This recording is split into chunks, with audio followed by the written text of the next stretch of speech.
Let me embarrass somebody for a second. If you are in your 20s, will you stand up? 18 to 28, stand up. Yeah, you're out. You're out. Mr. Craigs. Hey, guys, look. Listen, you guys are rebels. Take a seat. Let me explain why. If you are in your 20s and you are in this building, you are at church today, you are breaking all the rules. You guys are a counterculture. You are doing the opposite of what 90% of the people your age are doing. You are you are out there.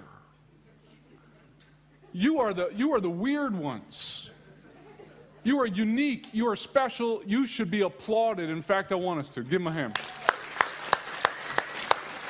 Now, here's why that matters to me. This last week I was reading a report that said that 61% of the Christian students leaving Christian youth groups never come back to church. 61%. Not only do they not come back to church, they quit identifying themselves as Christians. 61% of the kids that come through our churches. If you're a teacher, what do you call a grade that's only 40% right? Right? If you get 60% wrong, what's it called? An F. That's right. You failed. Guys, we've got a report card from God, and it is a failing report card when it comes to raising and reaching the next generation. Period. There's no other way to look at it. The Christian kids are leaving us and want nothing to do with us. Why? People say, oh, that always happens. No, it doesn't always happen. Not like this, it doesn't always happen. There's always a little time where people drift away and find themselves, and they may come back. This is wholesale, 60% of an entire generation saying no to the church and to God, and they were among us. They were in our youth groups. They left the church and they're not coming back. What does that do to you? I hear that and it freaks me out because for the last 15 years, out of that time, I have spent 8 of those years as a professional youth minister. I am the one that should be receiving the failing grade. I am as much at fault as anybody else could be for where did the Christian kids go in the church? And it makes me kind of upset a little bit when I think about it because I don't like to fail. I especially don't like to fail when it comes to people's spiritual health and well-being. And I really don't like to fail when I hear that 60% of my kids, the ones that I spent time with, that I programmed for, that I built a worship service for, that I made cool events and relevant activities for, said no to the church when they left and they don't want to come back. That really bothers me. Because you know who's watching those kids? My kids. These little guys who are down here, they're looking up. They don't want to look at a guy like me. I'm not cool. I may think I'm cool. I mean, let's be honest. We all think we're pretty cool and relevant to our kids. You're not.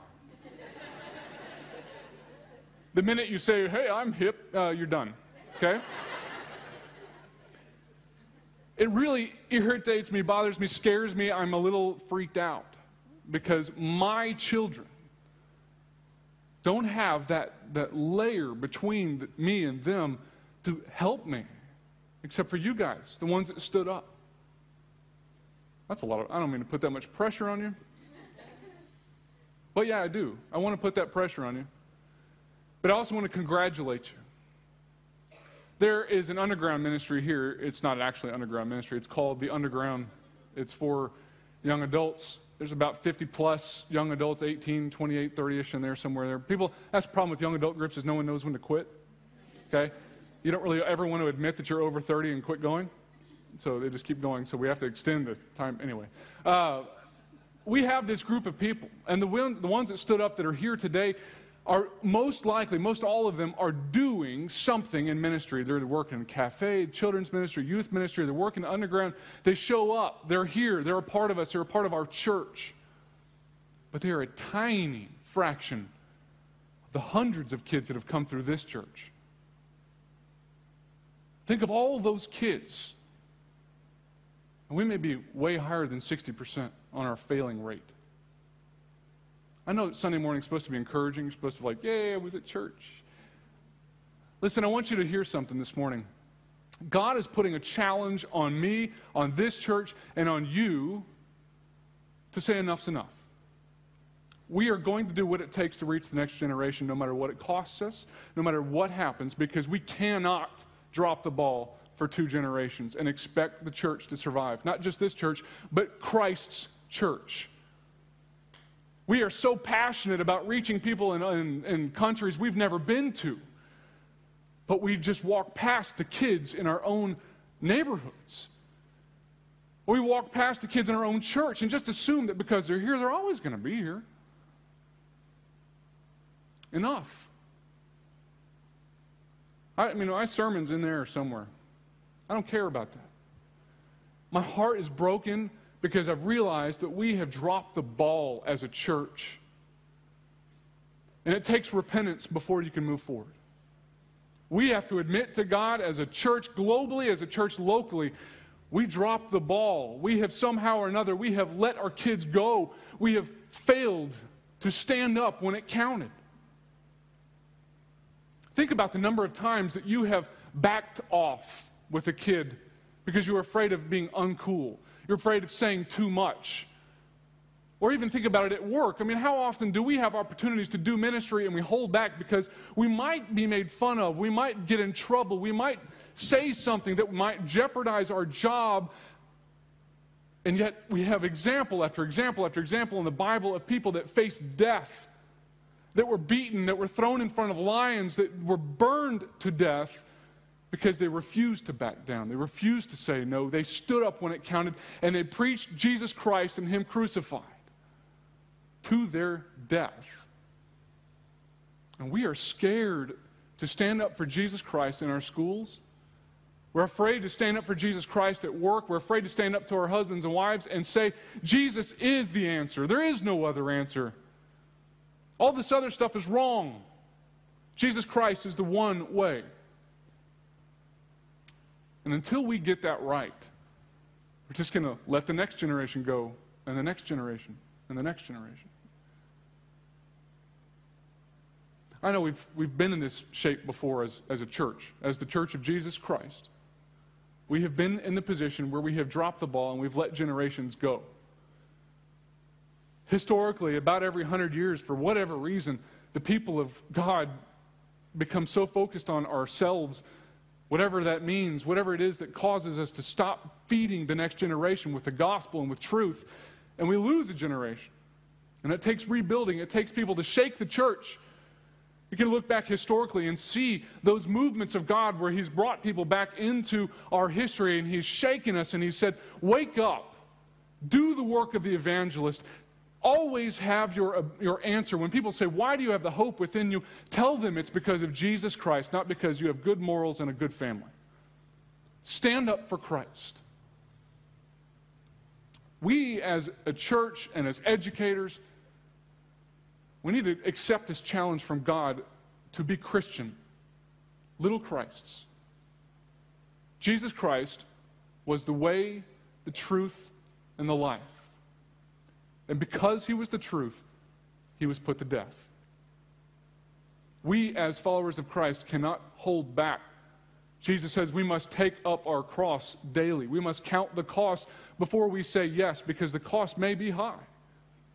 It may cost you a job. It may cost you a friend. It may cost you some reputation. But the challenge has been laid down by God, and it is, do you want to see the next generation of kids gone? And I'm going to say no. And if we have got to rattle some cages, if we've got to change some things, if we have to sacrifice some of the holy relics in ministry, then we're going to do it. Because enough's enough. My kids, those little wonderful children of mine, I love them to death. Just because they belong to the pastor's family doesn't mean that they're going to stay a part of Jesus Christ. I know that, and it scares me. Because if every example they look to tells them the opposite thing from what mom and dad are saying, ooh, that's a tough road. That is a tough road. It's what we're about as a church. We need to link arms. We need to bow our heads together. We need to bend our knee. We need to be humble about the fact that we've got to change the way that we do ministry to our next generation, or we're going to lose them. You may think, what does that have to do with me? I just came in here to pray for schools or be at church. I mean, that's really what I came for. I'm not a youth minister. I'm not going to work with kids. Well, change that then. Start praying for them. When you see them walking down the street, when you see somebody writing graffiti on your wall, pray for them. Seek them out. Seek to introduce them to Jesus. You can do it loudly. It's fine. But it's time for us to engage as a church and realize that we are losing the battle for the next generation. We've already lost one generation. We're not doing another one.